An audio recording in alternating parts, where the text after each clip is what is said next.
Okay, everyone. All of you just got back from a rather, I'd say tumultuous, an interesting conversation with Leopold, and you're all back at y'all went back to the Welcome Inn, and everyone was sort of settling in, both to their thoughts and into their rooms for the evening. So, who would like to go first as far as figuring out what they're doing for the night? Who do they want to talk to? What are they doing? Is this camp activities now, or is this just like conversations? How does this work? Hybrid. Yeah, but yes and no. You can pick your camp activities, but like if you want to kind of spice it up, like if you're like, oh, I want to go like cook something, or I want to practice or something like that, you could do it with another person or something like that. You know what I mean? Like, feel free to use it as sort of, if you want to do like a pep talk, what's that pep talk look like? Because like that's a camp activity, things like that. So yes and no, I guess. If you just want to go chat with somebody, you can also do that. Doesn't have to use up your camp activity. What is Sharp doing? She would be ideally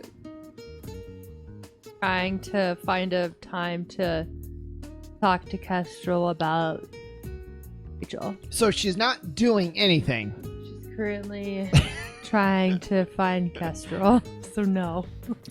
Well, Steve Kestrel is looking for her books right now. So Kestrel's looking for books. You're looking for Kestrel. I'm looking for you. Who's looking for Steve? For some reason, Quick. Alba's looking for Steve. We're just having a drink. Yeah, It's like the Scooby-Doo thing. People just the coming in and books out are of different looking doors. for Jason. All right, somebody find somebody. Where are my books, Jason, by the way? Just out of curiosity. I assume you put them in your room. Okay, they're in my room. Are they in the room or are they at the shop? No, please, don't do this to me. They're in the room. They're in the room, and given I don't know what your proclivities are, but you probably stashed them someplace. Under the bed, for sure. Yeah, probably under the bed. Yeah, so they're under the bed in your room. Yeah, so I'm currently rifling underneath my bed to find a particular book. Okay. Okay, I think Bishop would just go straight to like Kestrel's room. Sharp. Obviously, You're sharp, like but in yes. anticipation for her to be there. So I think This is so sad because Kestrel is at this moment like enjoying her night. She's looking for a book. She's about to have fun, and then you're about to have this moment. You're gonna ruin everything, which is great. Go, continue. I'm just. Oh no, it's okay. Yeah, it's great. No, I'm not saying don't do it. I'm not saying don't do it. Go ahead. You find trail on Macy's face. Yeah, you find Kestrel rummaging underneath the bed when you walk into her room. I would knock. You knock? I would not just Okay. come in. Oh. Excuse me. Oh, okay, my bad. You've got it. You've got it from here. What am I even doing? Yeah. Yeah. Okay, well, I'm gonna scuttle up off the ground, and be like, who is it? I don't understand the concept of knocking. It's me, Marie. Me. Okay. Can I come in? She nods, but then she realizes that's stupid, and so she's like, yeah, Okay. you can come in. Thank you. And she kind of like comes in and shuts the door. And she starts by kind of just, again, I think she would like apologize again for the already mistrust that started between them, and kind of just bringing that topic up with knowing more information, especially about Rachel, than she initially let on. And Sharp would offer, like, in talking to Leopold earlier, I did find out more information about her. Do you want to know it?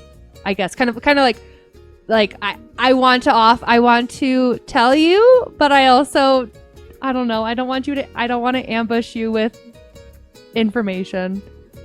Well, my eyes immediately sort of narrow and I get a little guarded because, like, the concept of somebody saying, "Hey, do you want to know?" Gosh, is like an immediately leading question. It does sound like we're having some heartfelt vibes here, though, Chris. So maybe we'll. Oh my god! You told me to start with this one. You told me. I'm sorry.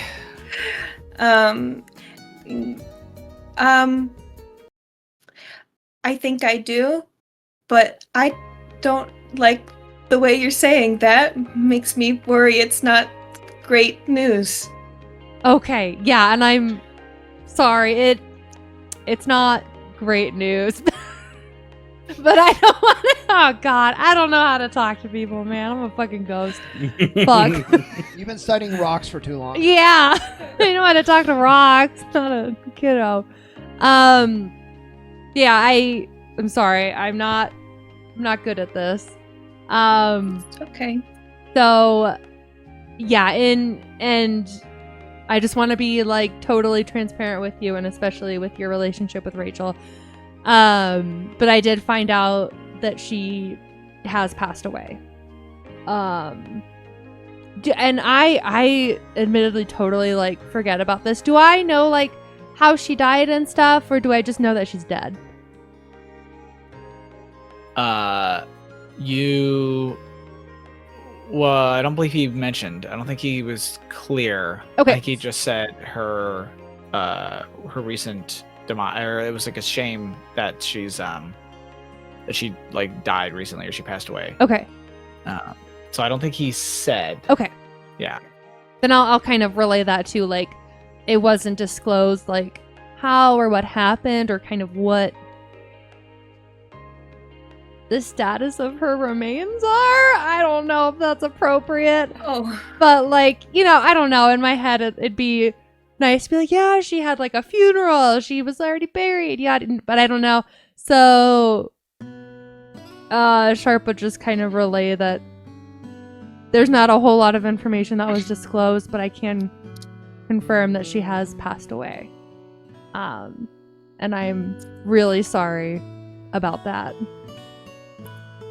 Yeah, and Kestrel just kind of picks up her book. She found it, you know, she's sitting on the edge of the bed and she's looking down at it and she's like, I thought as much.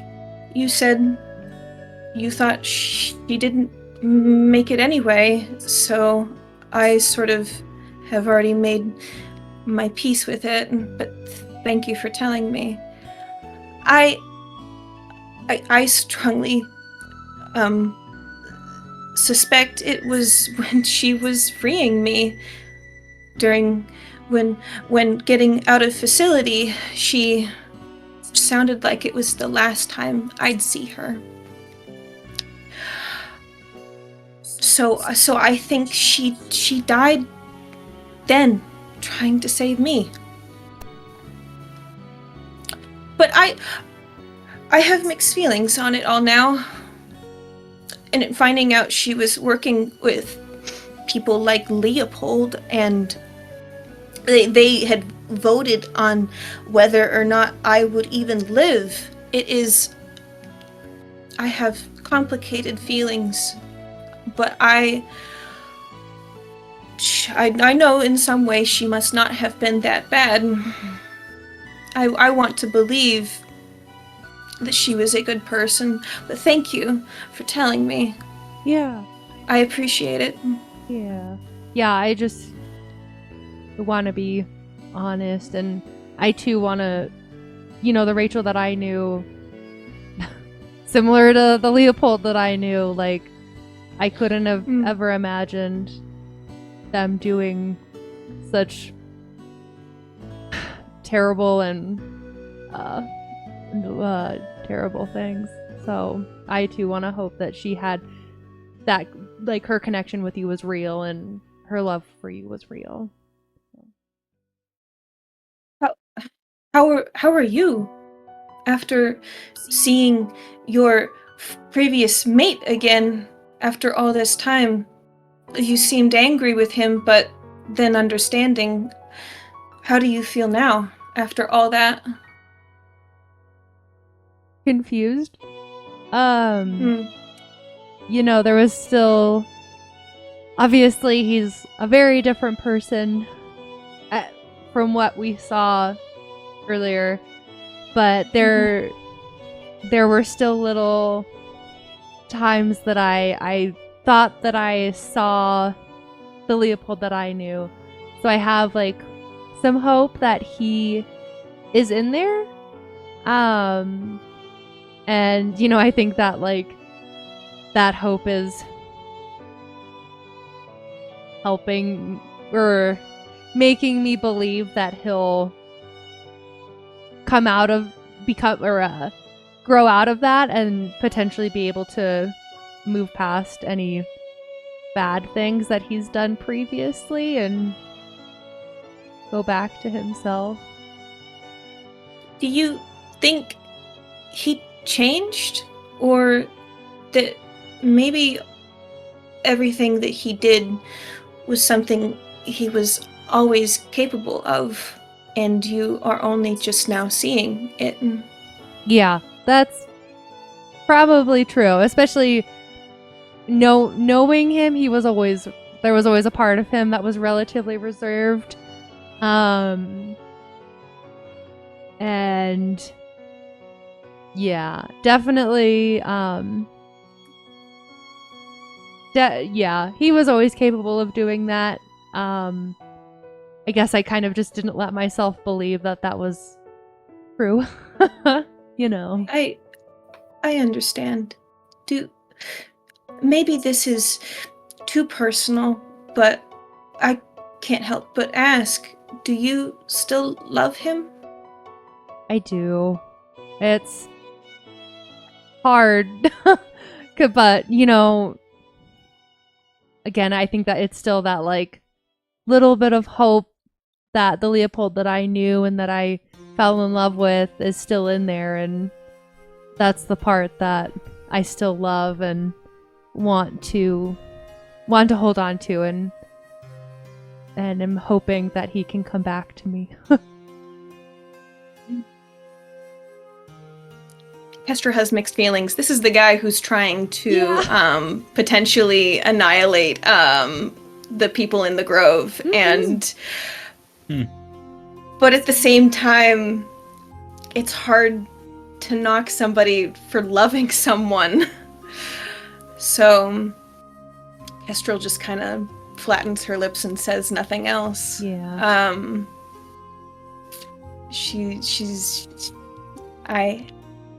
I understand.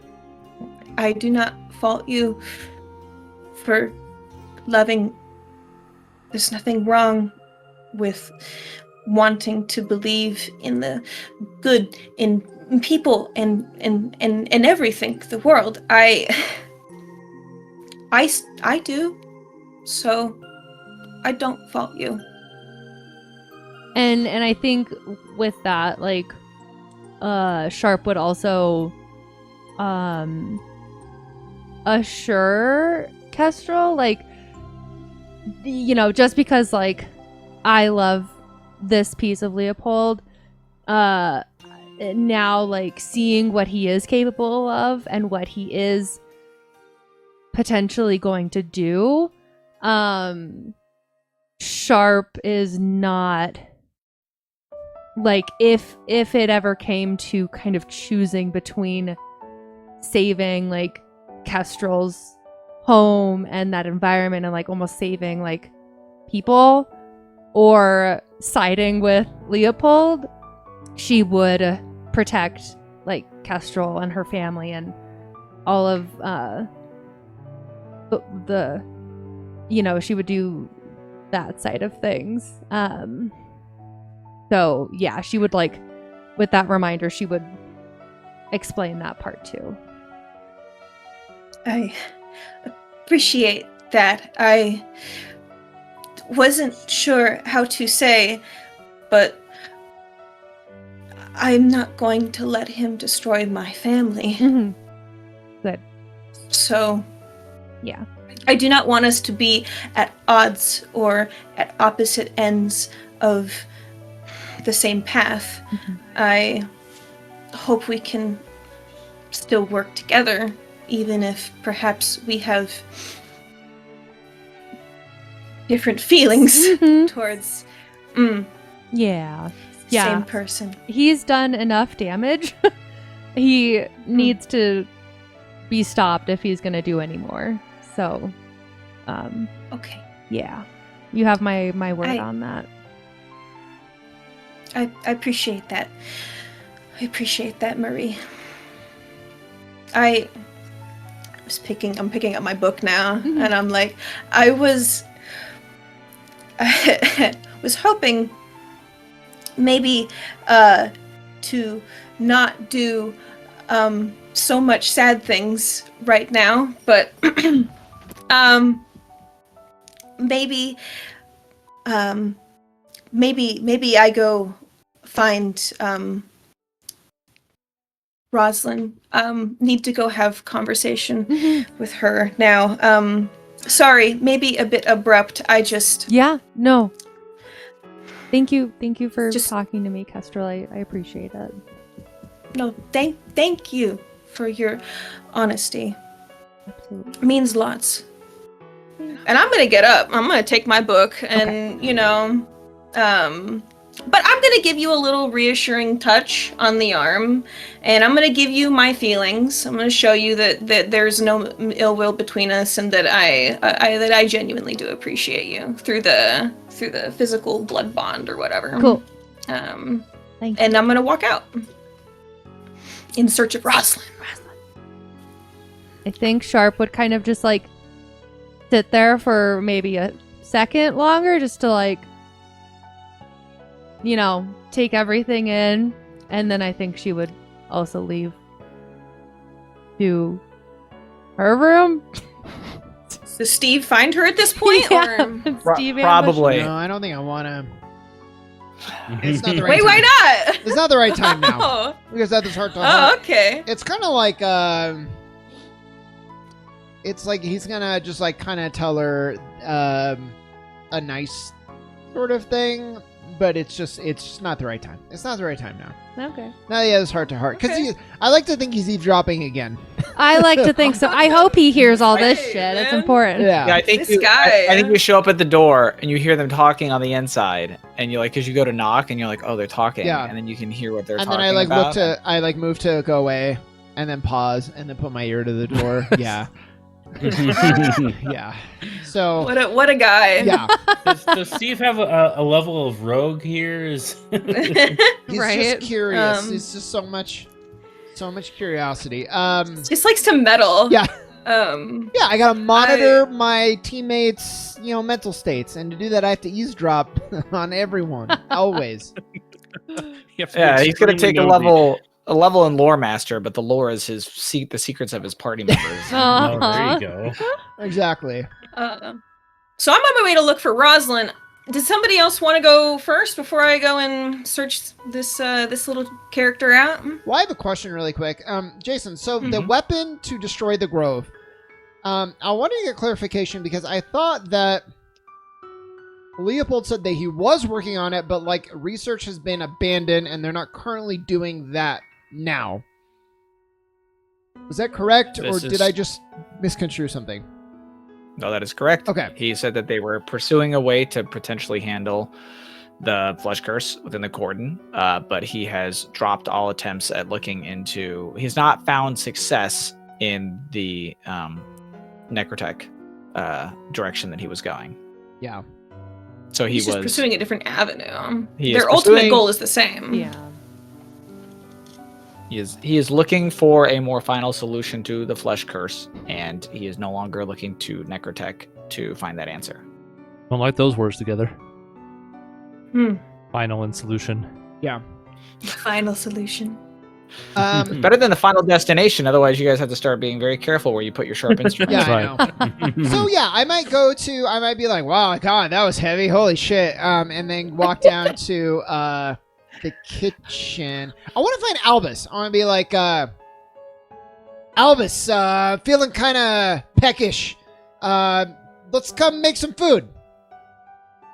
I'm not up there. I'm right here. I'm right in front of you. That's my thinking face. I I would assume Elvis has probably been. We're in the same place where I helped cook in the kitchen, right? Correct. Yes, okay, so they're familiar with me. All right. I would assume I was probably downstairs sitting at the tavern bar or whatever, and I'm assuming Steve, you would probably come up and say that to me. Yeah. Yeah. So. Okay.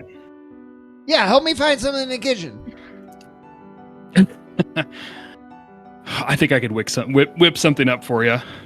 I feel like it's pretty late in the night, so yeah, they're not. I don't think they're yet making breakfast, so you kind of have run of the kitchen. Okay, so we're all by ourselves in the kitchen there. So if we're looking at I don't know, let's say we open the fridge. So like the ice box, maybe exactly. They've got some sort of cryo box here where they're putting some ice elemental energy into something. They have frozen head in there. Fucking meats or whatever. Like what do they got in this kitchen? But why don't I just ask you that? What do they have? I mean, they have quite a few things. The kind of stuff that you'd expect for like a typical inn. So yeah, they've got meats. You've got like your bacons and turkeys and hams and like small assortments of them that they probably bought from the market recently and are just keeping in like an ice box kind of thing, as well as some assorted produce in varying degrees of freshness, having been bought from the market, as well as dairy. Eggs are pretty easy for them to have quite a few of, and just like a basket.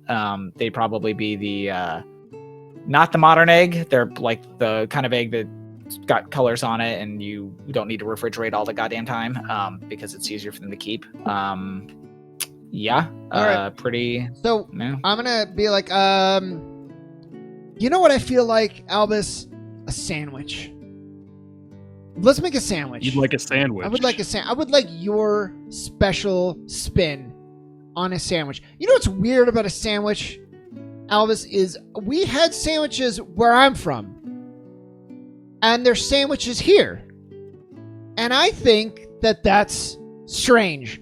What overlaps and what is so clearly different? Oh, I understand what you're saying. At first, Albus was a little puzzled because he thinks sandwiches are very common. Yeah. And the fact that they're not universal for multidimensional. Yeah. But maybe Albus's sandwiches are Steve's like pizza. Or soup. Yeah, and in this universe, we start with the meats and then we put the bread in the middle. I hope that's not true. And then you put the mayo and the mustard on the very external, so it's the messiest possible. Yes, yeah. Or you on the bottom. On the bottom. Yeah, so that's how you secure it to the plate. Yeah, so like the magics are different. The gods. The technology, so much is different. But the sandwiches are the same.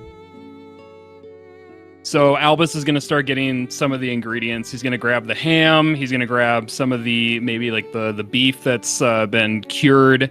There is cheese. I didn't mention cheeses earlier. There are cheeses. Good. Damn. An assortment of cheeses? Nice. Or just like a straight Swiss laying around somewhere? It's probably not a very wide selection, but they'd have more than one, I have to imagine. So we do multi-level cheese. I kind of point at the bread that's over on the other side, and I asked Steve to go and get it. So we can start, or chop it up for me. Yeah, that'd be great. So I'm going to start cutting the bread with my sword. That's the question. Probably not. I'm probably just going to use a bread knife. Well, that'd be fun. But no, I'm just going to use a bread knife. Well, speaking of your sword and talking about magic, it's just standing like a half a feet away and just like sighing. What? That sword of yours seemed to have some kind of property in Leopold's dungeon. Yeah, I don't know. This is a good question. As far as I knew, this sword is powerless, a hunk of metal. Used to be really cool. Let me tell you, Albus could teleport. I could recall it from anywhere in the world. One time I sold it to a bad guy, got money, and then pulled it back to my hand. I was proud of that one. Anyways, it's just dead now. It's all gone. I can't talk to it anymore. I can't use it anymore. It's just like every other sword. But he gave me some kind of substance, which I might have given to Gunnolf. I don't know if I still have it on me or not. I was going to ask if you still have it on you. Yeah, we're going to put it on the sandwich. Yeah. You never know. This is how you advance culinary arts. You just eat shit.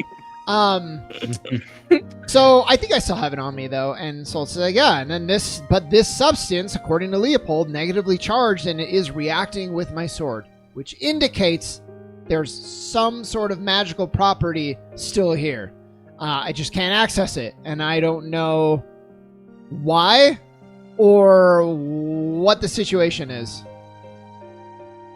I would like to reach over and like take the vial from your hand to examine it. Sure. It is like a pretty hefty container. It's sort of so like, it's not like this. It's like think of it like a lantern, only instead of like an old school kind of what do you call those lanterns that are sort of like glass on every side? Yeah. But it's almost like it's like a container that you could open up like this, and so it sort of seals up. Okay. In a way, yeah. And then I kind of want to curiously take my giant cleaver from my back and hold the lantern substance and my sword and kind of bring them together to see if anything happens. There is no discernible reaction as far as you're aware. When it doesn't, I'll pull my sword and hold it up. There is a discernible reaction. It it's gravitates towards... Yeah. Do we feel anything from this? Like, do we feel like... You actually feel... So, since you're holding it, you would actually feel the container, the move. Like, okay. It is actively trying to move towards the sword. Yeah. Okay. Fascinating. Why would it draw to your sword if it doesn't have any power here anymore? I think there's still some sort of magical properties that can be tapped into. I don't know if I don't know enough about the magic. I'm not skilled enough in this world. If there's something limiting the magic, I don't know. My whole idea about what the sword is has now changed fundamentally in the last hour. So it's all new for me. I'm going to see if Gunnolf knows anything, but he's up to his eyeballs in projects and drama now, so I don't want to bother him too much. I want to hand back the jar to you and go, so in your world, were you a powerful magic user? I mean, yeah, for sure. No reason to be humble. I would say I was one of the top magic users in the world. I would say I started a sword mage. I was a sword mage. I started my own university for other sword mages. Yeah, taught them. Took on some gods by the end there. Yeah, specialized in warding magic, so protecting my friends with shields and force fields and teleportation. And a little fire and electricity mixed in there just for fun. Since then, I've been kind of chopping up the ham or whatever, and I've stopped midway through, as you've mentioned, a god that you've taken down. And I just kind of turn to you and go, you fought a god? Yeah, no big deal. We actually were recruited by some gods to fight this other demon lord who was coming, and they didn't know how to deal with him, so they recruited me and my buddies, and we took him down. It was pretty cool. You make it sound so casual. Yeah, I mean, here in this world, gods are something not to be trifled with. Yeah, it took a long time. This was many years. This was learning a lot about all different facets of magic and combat, making powerful allies. We ended up traveling through time at one point. That definitely helped a lot. There was just a lot that happened. Many years. It wasn't I woke up one day with these abilities. It took a lot. And That's a big part still- of that, Albus, was this sword was passed down to me, so I could pull from all of the previous wielders and their knowledge and their combat prowess. So that was a huge part of it. Can't do that anymore, and I also can't use magic, so I'm kind of just an old man at this point, and I don't blame you if some of this is hard to believe. The stories are pretty ridiculous when I say them out loud, but they happened. I don't take you to be a trickster or a liar of any sense. Yeah, I'm pretty And for bad you to at have it. taken down a god, that's mighty impressive. Yeah, it was the culmination of everything my friends and I did, actually.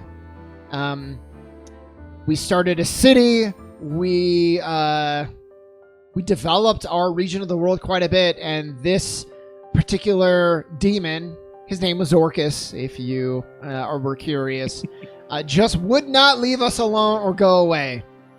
So we made him. And there was another team of heroes that we partnered with sometimes. That was the whole thing, too. We don't need to get into that now, though. You mentioned companions. Did any of them travel with you No. here to this? No. Some of them are still alive. Most of them are alive, but they're needed back where we're from, running the city or gallivanting across dimensions, as far as I know.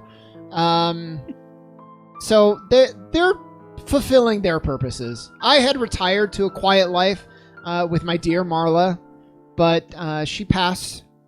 So I'm kind of here fulfilling her legacy, and that will be my last big adventure, I think.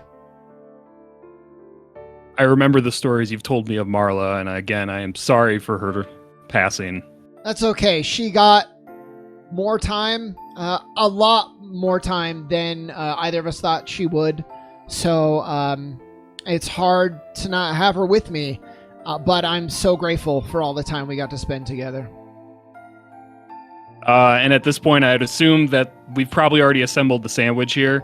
Yes. Stacked, Sandwiches. They've been stacked constructed. erroneously with sliced meat Yeah. and cheese. Yeah. And I would just kind of hand the plate over to Steve and say, thank you for accompanying me to helping me see my kin during the dungeon. Of course, and that's actually you got me distracted talking about myself. That's actually why I wanted to make some food with you really quick, other than being pretty hungry. How As you're like filling your mouth Yeah. with sandwich right now. thanks, Albus.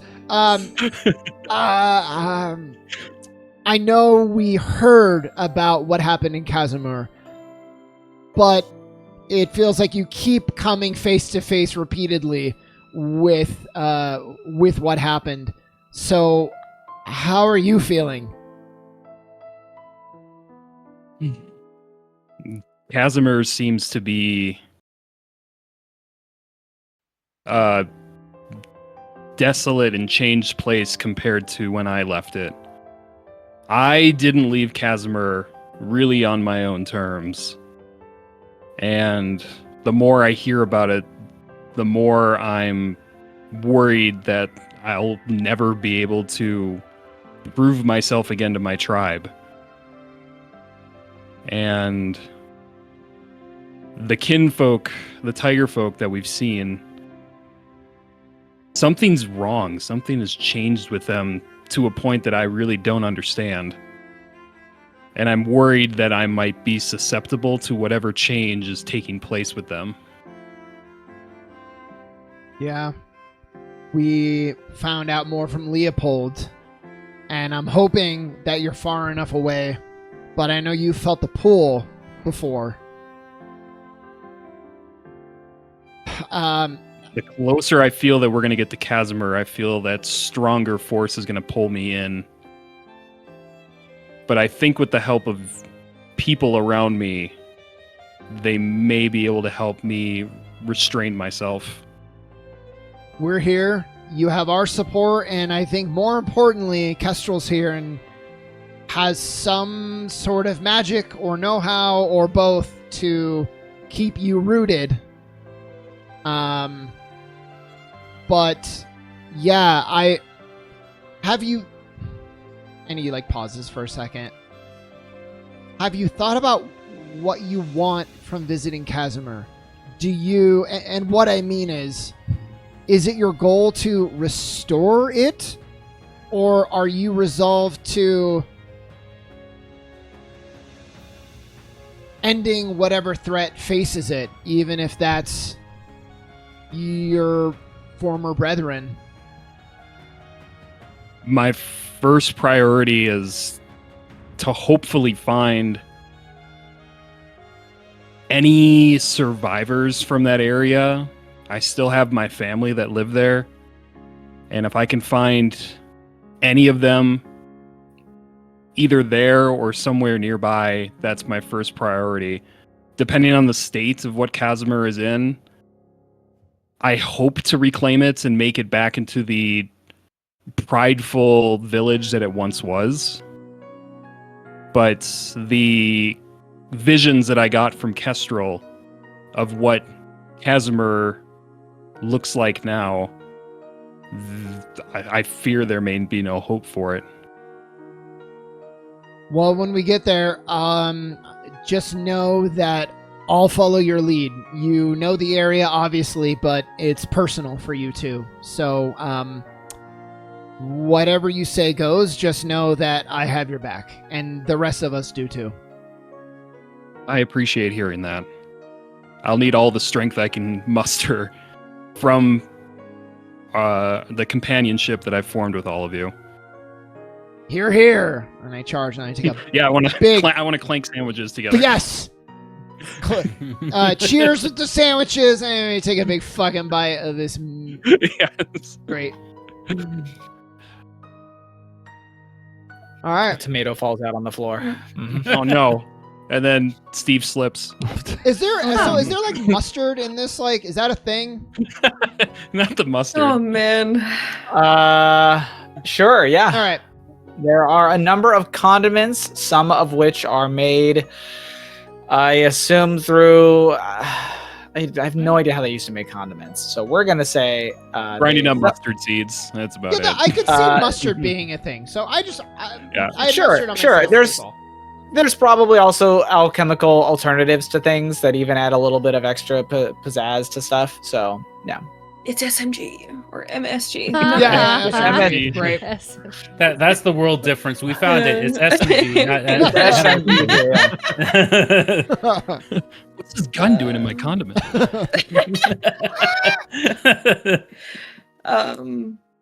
you'll chip Cool. a tooth on that. I'm gonna make an extra sandwiches as well Oh. while I'm down there. Okay. Yeah, and there is enough. In fact, if you want to like restock a little bit, if you wanted to grab one or two things, Would you like me to roll for my ingredients? Yeah, roll for your ingredients here. Okay. I'm gonna do it on the physical. I suppose I could do it on the roll 20. How many would you like me to roll for? I'd say you could get like 2 ingredients. I mean, Okay. you don't want to like raid their stores here. So Right. Yeah. Mm-hmm. 2 and a 3. Two, All three. right. What do I get? Salty and sour. Alrighty. Nice. Yay. Thank you, Jason. Mhm. They do have, I believe, as far as salty goes, they would have access to Lighthaven sea salt. That's very common here in Lighthaven, for obvious reasons. And as far as sour goes, let's see here, what would they be likely to have? I would argue Lux lemons is what they're called. Lux lemons. Okay. They're I imagine that they do occasionally make like lemonades and other things like that with them, or serve it with I water. like it. So do we I just like have it. a salt lemon sandwich? A salty lemonade. With mustard. Oh, is that what you wanted? I think We could both definitely lemons make some and lemonade salt with sound that. like great ingredients to throw at enemies. Yeah. So Yeah, that's true. Actually. It'll be full of electrolytes. Yeah. Well, one of us will give him a wound, and then we'll just get. Yeah. Rub it salt in it. Yeah. There we go. So I know Kestrel's looking for Roz. Is Gunnulf doing? What is Gunnulf doing? Gunnulf is sitting in his room and having a rather introspective moment. Oh. He is his glove is off, and he's making a new mark. Along his line. It's like it's getting worse. It's always getting worse. I don't. And he's gonna try because he is an apothecary. He's gonna try some kind of medication that he's concocted up. That maybe this will make it feel something. So it's gonna be like a little salve or whatever, and he's just gonna rub it all over his arm. Probably not gonna have much of an effect, but it does not. All feeling and sensation, what little there might be, it's hard to tell if you're just imagining it or if it was even there before it dissipates into nothing now.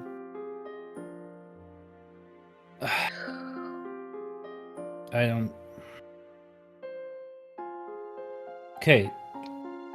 It seemed like it was more spiritual disease. So there's going to be some things that I need to know, I suppose.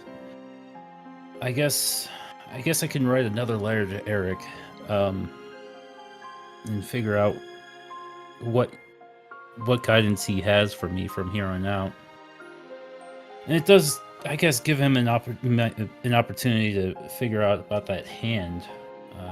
Gave me a name. So, yeah. I'll write a letter to Eric.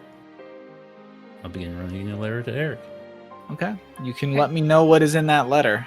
Mm-hmm. And then I can get back to you when you get a response, if you get a response. Right. So do I let you know now, or you can message me if you want to put a little bit of thought into it. Right, Jason, a letter. Okay. Yeah. Meanwhile, Steve comes running upstairs to eavesdrop. No, literally, I was going to say, Steve is eavesdropping and was wondering who Eric is, but... You guys know who Eric is. I guess only Kestrel and Myru know who Eric is. Yeah. So he's the guy at the House of Knowledge.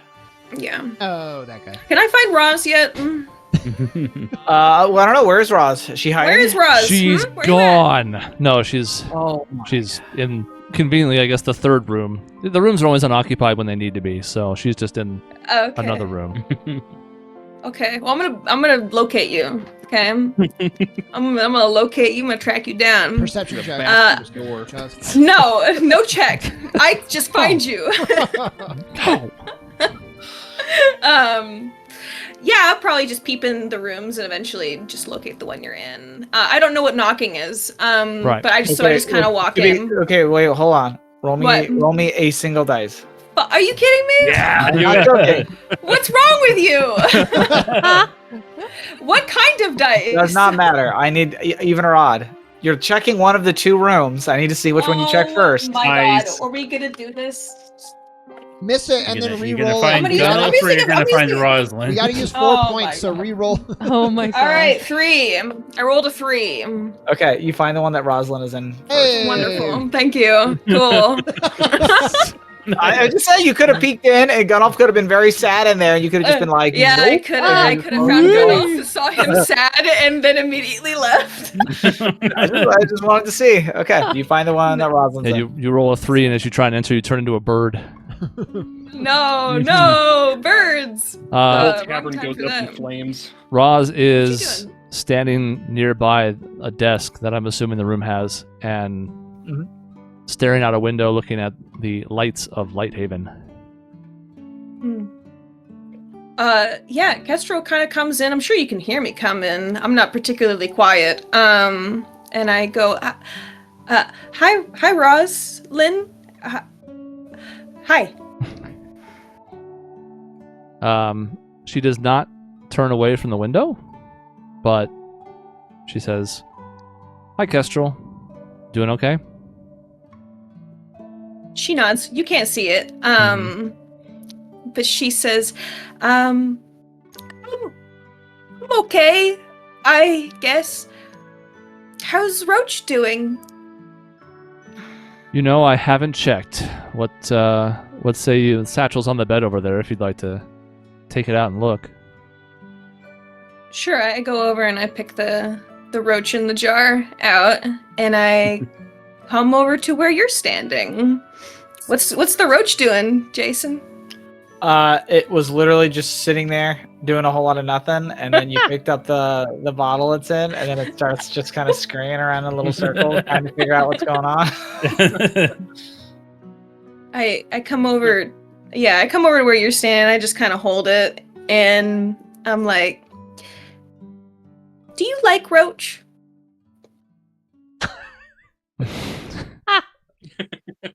Roll for deception. The hard questions here. I feel like you don't like him. I liked that he was a gift from you. I wasn't prepared for the responsibility of a pet. On the plus side, I think these things kind of take care of themselves. It was a pain in the ass for anybody to get rid of him in New Kesloff, so I don't know how much I'd have to neglect it to have something happen, but still. I think it's dead. Probably doesn't need much maintenance. Sorry. Probably doesn't need much. But I sense perhaps you have maybe other thoughts as well. Well, I feel bad for what I said earlier. Oh. But at the same time, it also kind of seems like I was right. But it doesn't mean I had to say it to you. I don't know what to make of what we saw today. We had somebody who we thought we were close with snap. That was just this morning, feels like days ago. Who was under your protection. But I know what I said was mean, and I'm sorry for that. Maybe it really did help Albus. Because every other white tiger folk that we've heard from in the area has apparently gone berserk, and he didn't. So maybe the moment you shared with him really did protect him.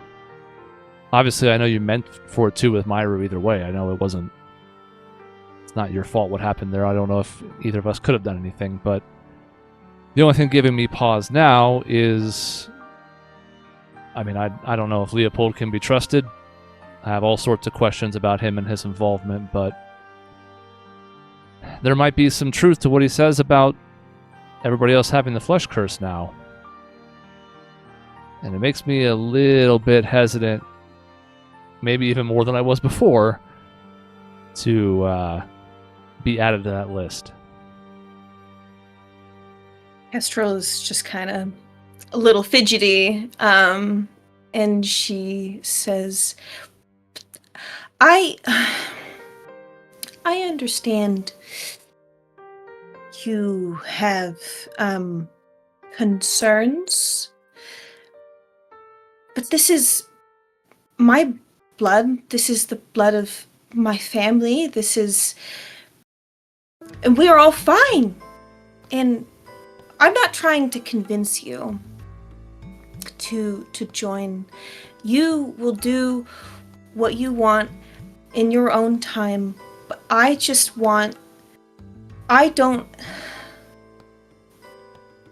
think you do care. I think you care more than you let on sometimes. You see many things all the time, but you don't say much.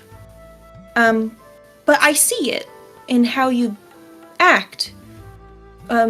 Protect me in front of Inquisitor. Make sure that we lie. Assure me that we protect Grove. You are not who I thought maybe you would have been, and I don't want anything to happen to you.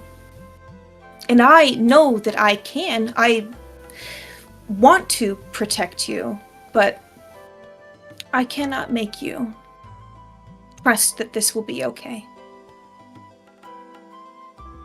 But when or if you do decide, I will be here and I will be ready.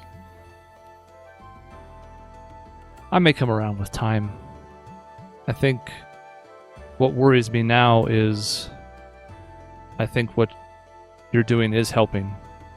And I think maybe from a conversation with your brother, maybe if you can reach the edges of the grove, there might be some way to figure out how this could save others beyond just the ones you can touch, because that's an impossible task. That's too many people. That's too much time.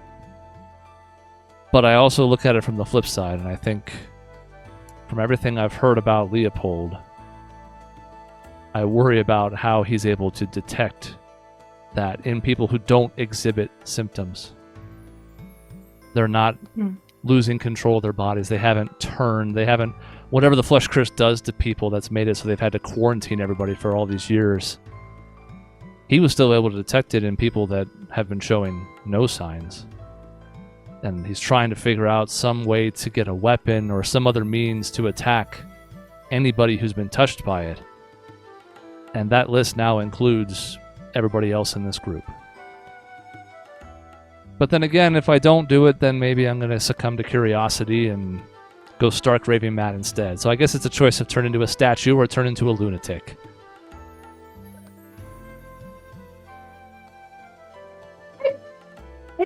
Tough choice. Yeah. This is why I don't talk about these things very often. It's better to keep them inside. Baby.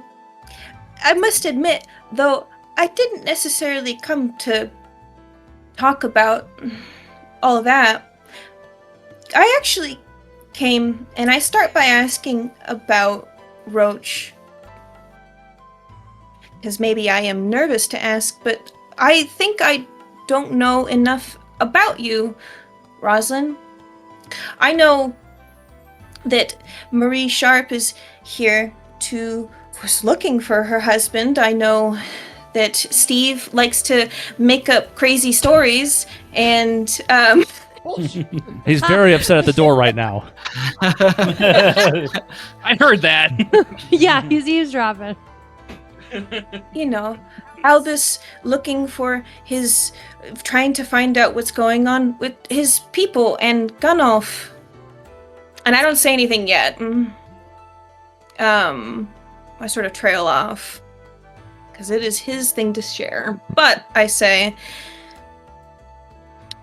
Gunnulf is looking into his problem, but I don't think I've heard much about you.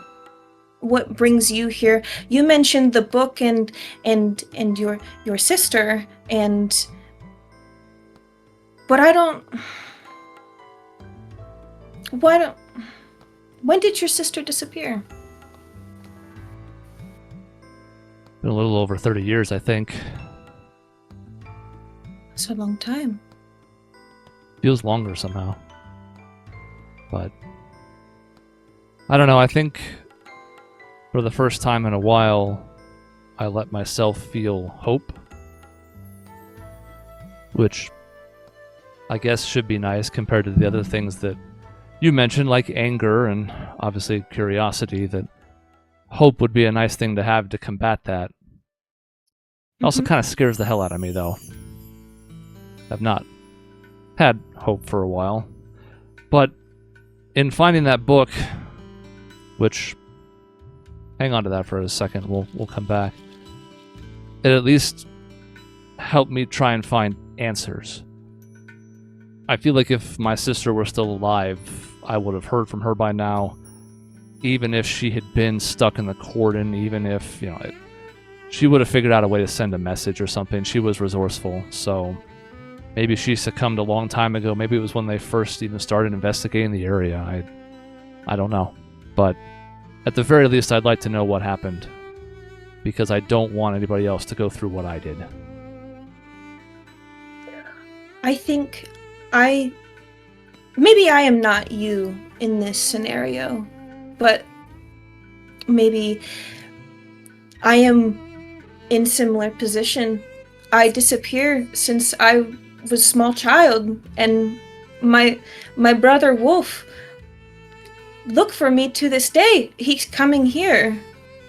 And maybe that's not 30 years. I don't know how long 30 years is, but he never gave up hope. And he's coming now. And I'd like to think that in the way that Wolf will find me, that you shall find Roz. Because you are tracking her scent just now, yes? I mean, what does this book tell you? So I'm going to walk over to the satchel that's on the bed and pull the book out. Its warnings be damned. Mm-hmm. And I'm not gonna bring it over to Kestrel, but just sitting there on the bed, I'm gonna kind of hold my hand out to her just to keep her there for a moment. Okay. And I'm gonna ask the book. So what is your problem with this young girl, anyways? And at this point, both the okay, I'll say the vibes immediately change. That's for sure. I would say that they're probably like spooky vibes or whatever, and that is because you find a stillness settle over the room as you ask this question, and there's a brief moment where you sort of. The stillness seems unsettling at first, and even looking around the room and at Kestrel, you recognize the reason it feels so still is because nothing is moving. Kestrel's not moving. The candle lights, the lanterns, there's no flicker whatsoever. It is almost as though a moment in time has been stretched to occupy many. And you hear sort of grumble, bit of a voice coming from the direction of Kestrel as you look over and you can see that perched upon her shoulder as she's standing there, you see a small creature. It looks, I don't know if you would necessarily recognize what it is, but it's very obvious what it should be, even if you've never seen one of these before. It looks very much like a small goblin with tiny wings on its back and a little twisted tail, beady little eyes. This would be an imp, a small demonic creature. And it is in many ways sort of wreathed in shadows that kind of radiate from it and seem to sort of occupy the room that you are in. Despite all of the stillness, there seems to be a waver in the dark edges of your vision as this is happening. And the creature, after murmuring to itself, sort of looks to you and it goes, Shen Shen wondered when you would come ask questions about Kestrel. And it sort of leans over and looks at Kestrel and kind of inspects her face and her body. And then it kind of turns to you and it says, Reader asks questions of Shen Shen. Shen Shen gives answers. But Shen Shen must give rules first. Rules given by Master to Shen Shen to give to Reader. Rule 1 is keep book secret. Keep book safe. Spell of hiding, it is cloak made of shadows. Does not let eyes see what is in front of face. Yes. Rule 2 is only show what is known. Too much knowing all at once is bad. Yes. Creates confusion, mistrust, and doubt. But too little knowing is also bad.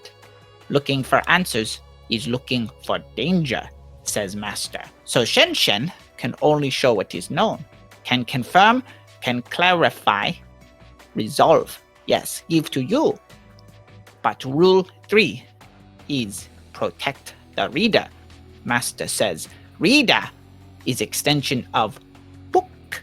Many curses and corruptions could harm reader, thus harm book. Shen will use words to protect and magic to burn, to scour away the touch of others. Yes, says master. So unless reader says it is okay, it is approved. Does reader understand Shen? Does reader have questions? You, reader, you have learned things. And it looks to Kestrel as it says this. Shen watches. Shen listens. Shen will show when Shen can. And then it just sort of turns to you and sort of inquisitively goes, if you approve, Shen can approve as well. I think we can add Kestrel to the approved list, but I suppose a couple questions first. I understand the rules as best I can. If you can't answer them, I understand as well, given the framework. But, who is your master? Shen cannot name master. That is one of many rules. But you know master. You are master's sister. Yes. That does sound very much like her. Off topic a bit, but since it came up, why were you laughing at that hand in the laboratory? And at this point, it sort of cackles and almost falls back off of Kestrel as it does a little bit, but it sort of like grabs the top of her head to stabilize itself. And he goes, oh, Ixalat the mighty. Oh no, more like Ixalat the mighty fool. Ixalat is stupid imp, not smart imp like Shen. Ixalat trapped in hand, yes? Grabby hand? Picked master poorly, not like me. I pick good master. We'll pass that on to Gunoff later. I'm juggling a mute button right now with the dog barking downstairs too. Doing my best.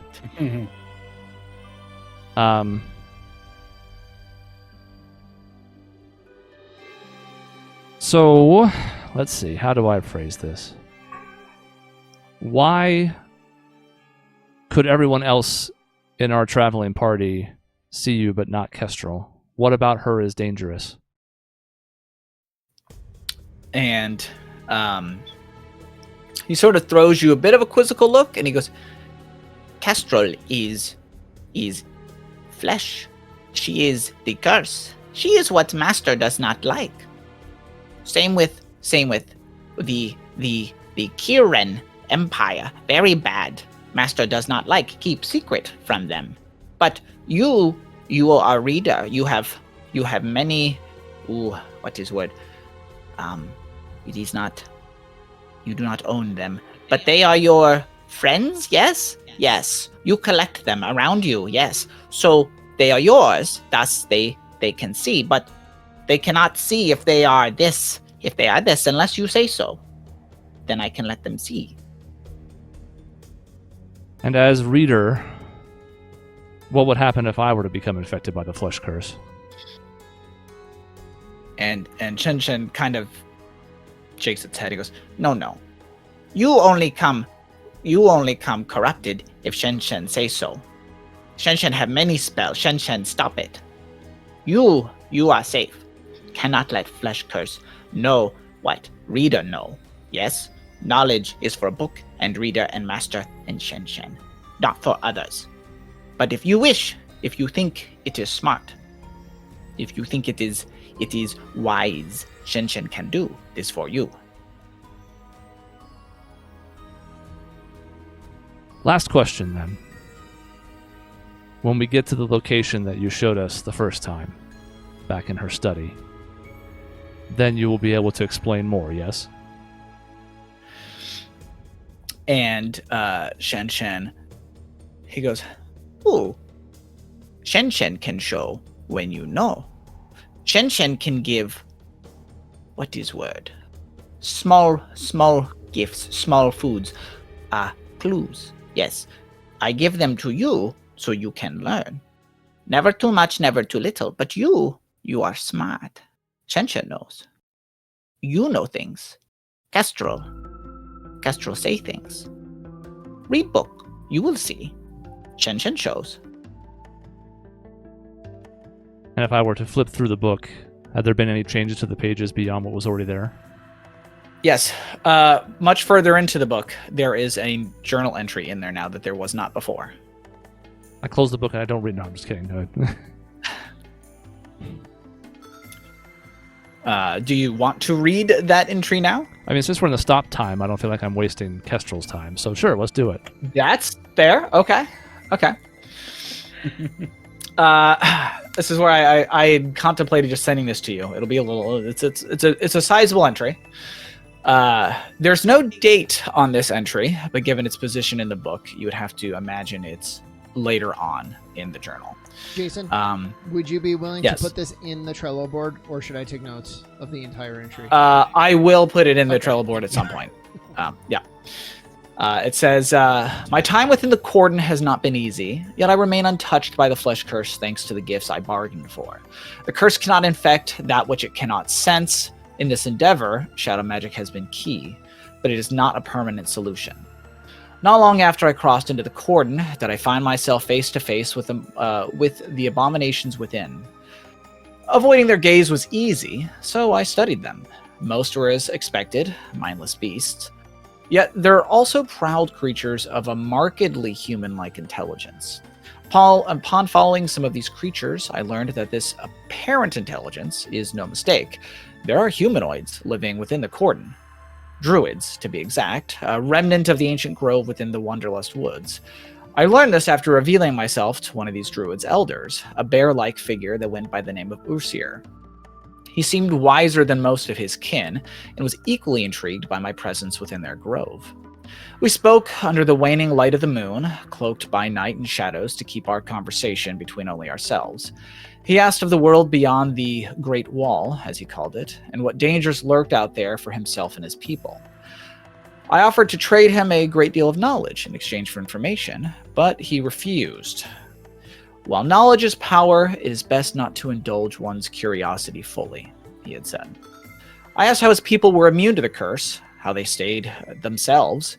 He then explained to me that his people's beliefs about the flesh curse and the instincts that drove them. He spoke of how his people made peace with the instincts of the animal spirits and the ancient grove that protected and sheltered them. At first I did not understand, but as he painted a picture with his words, it all began to make sense. My theory was right. There is an intelligence driving this cancer upon our world, or perhaps it might be best to say a proto-intelligence. The instincts existed before thought and memory, Usir had said. Gods before gods, that which lay beyond the wall of bone. I asked if the protections of his people could be given to me, but he just shook his head. The grove can protect many, even those without a kin spirit to call their own. After all, the spirit of nature connects and shelters every living being upon Chroma. But I am sorry, kind traveler, for I fear you are already tainted. I see the thirst in your eyes, I hear the hunger upon your lips as you speak your words. The stench of curiosity lingers about you. To offer you shelter under our great tree would be to invite in danger. So no, I cannot. Curiosity. Finally, I know the name of my enemy. Though I am thankful for this knowledge, I refuse to let the fears of some flesh-cursed hybrid sway me from my path. He's right about one thing, though. I am dangerous, and I will see this curse removed from our world no matter the cost. And that is the end of the entry. Roz will kind of sit there quietly for a moment. And then she'll look up at Shen Shen and she'll say, I understand the danger, but we need to add Kestrel and the rest of my companions if they are no longer able to see you because they have been infected by the flesh curse, to see you. I will expand this list no further than this. And with that, he gives you a nod And he goes, anything else? Not for now. You've given me a lot to think about. And he kind of gives like a little overly dramatic little curtsy, and he goes, very well, dear reader. And with a snap, all of the light kind of returns to the room. Everything seems to be moving just fine. The only difference is Kestrel. You feel a kind of a shiver down your spine, as almost as like there was a chill that well, you know, like ran up your back. And you see that there's a book in front of Rosalind. It wasn't there before. It was not there, just instantly in a snap. So, Yeah. you know, my eyes widen and I'm like, there is a book. And as you notice that, you also see there are tears streaming down Roz's face. Oh, I rush over and I'm like, Rosalind, what happened to you? Are you okay? Maybe I got some of that hope. There was a new message in there that wasn't there the first time we looked. And Okay. to save time, I will open it to that way, but she can't read, so I'll read it to her. You just narrated the whole thing. We don't have to. Okay. From the that's top. fine. Uh-huh. Reading through tears. Mm-hmm. So she'll read the whole thing to you over the next 3-4 minutes. Yeah. And I'm the name Ursier, obviously, immediately recognizable. That's my grandfather. Your sister spoke to him. I'm gonna, you know what? I don't know if she's reserved about touch, but I feel so bad that she's crying right now. So I'm gonna put an arm around her. I don't know what to say, but she seems like she found some answers. She did. I guess I shouldn't be surprised. It is very much like her to go to any and all means to find them, even inside of an impossible situation. And then I can't help but think she must have gotten some joy out of conjuring up whatever this book demon is. If she is still out there, she's probably laughing. She sounds like a cunning woman. That's almost an understatement. But it does tell us a few things. It tells us we might be on the right track. It's also interesting, maybe your grandfather used these words to keep the grove safe. Or maybe you're special and you're the first person who could do it, because he says here they didn't have a way to make people safe. But you were not born yet when this message would have been recorded. So maybe there's something different about you that has changed the approach to how we might be able to stop this now. I don't know what's different about me. They did not like me very much, though, in the grove. Why, my brother Wolf protect me often had conflicts with people like Ocelot, and others say I was too curious for my own good. But much chalked up to superstition, Wolf did not. It's hard to say. What's interesting is you were not able to see the book.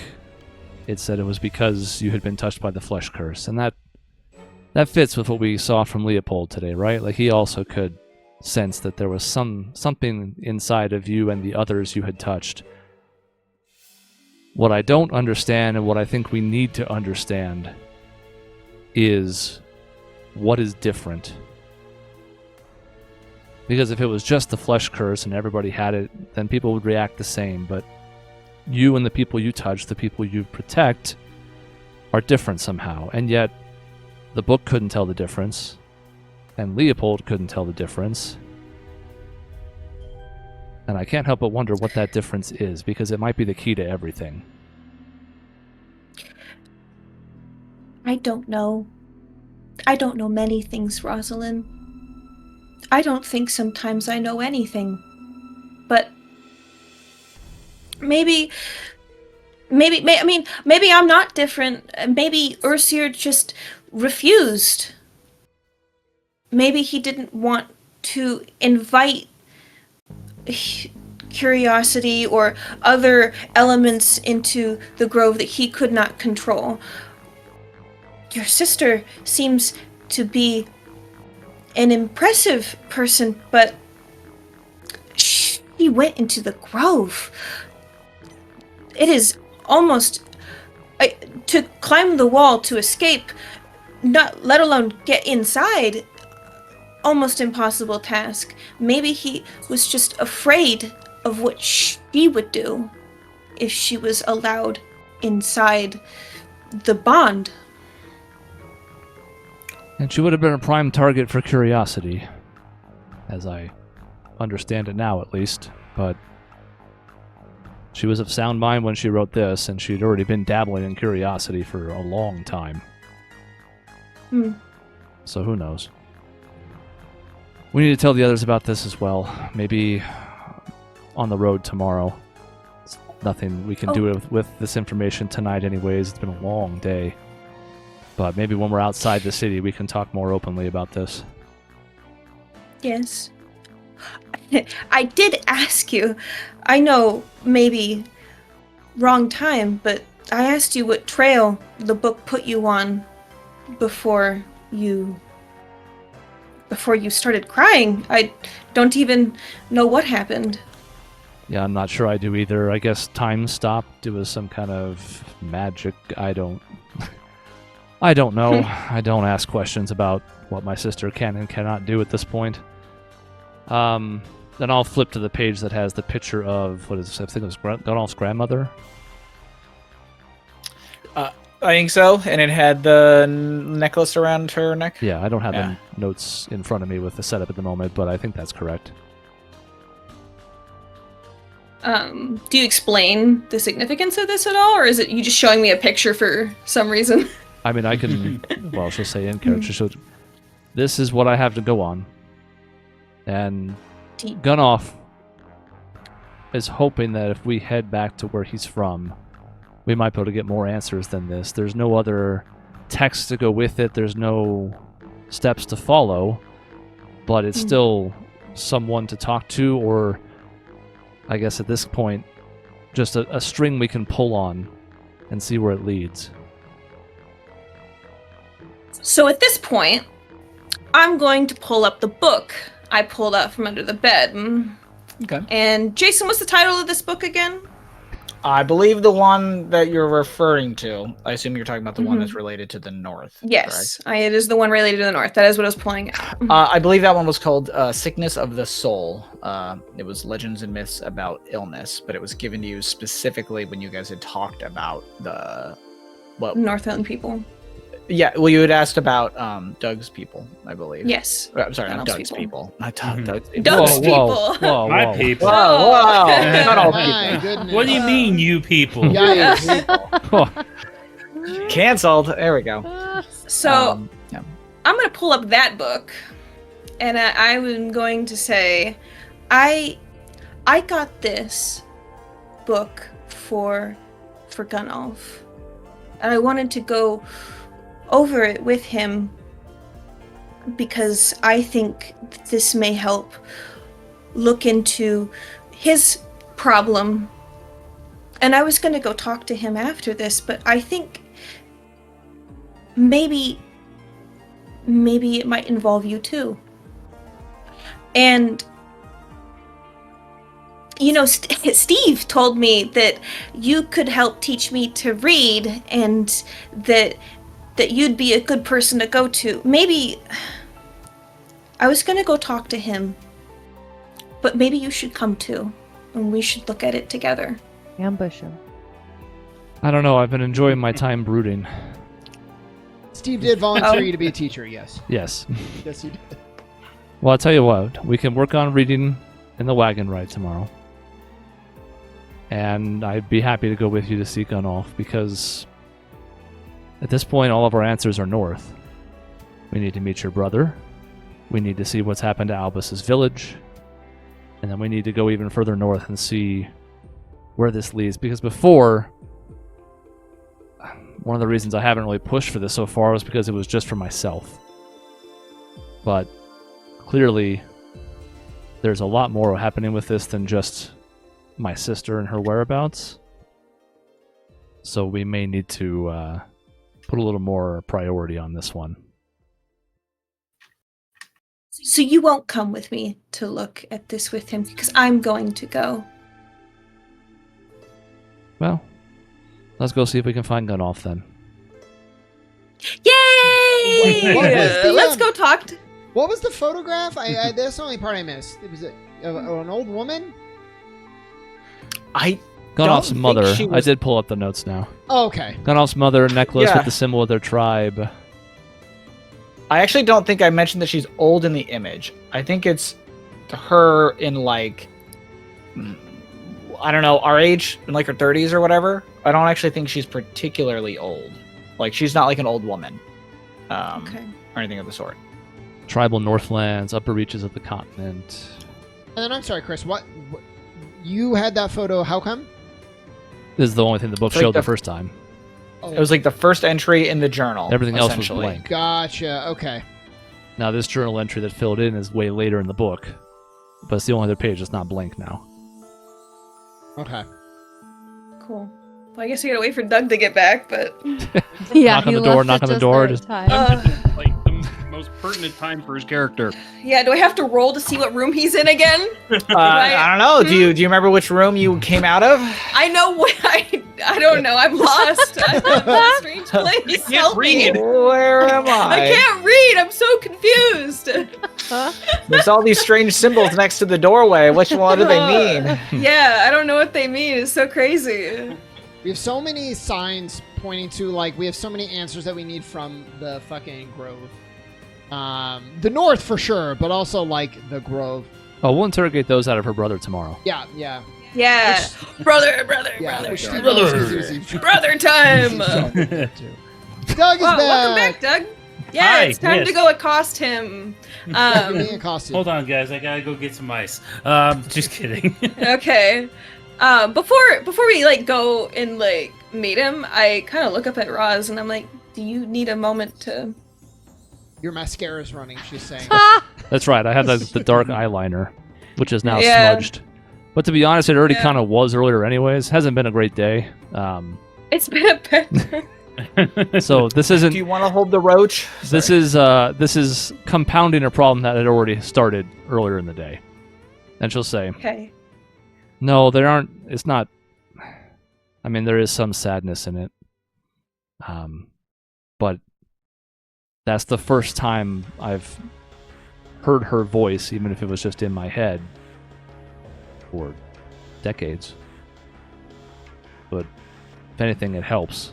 But wasn't expecting it, especially being told from a tiny demon thing. I don't know what it was. In stopped time, it's all very. It's.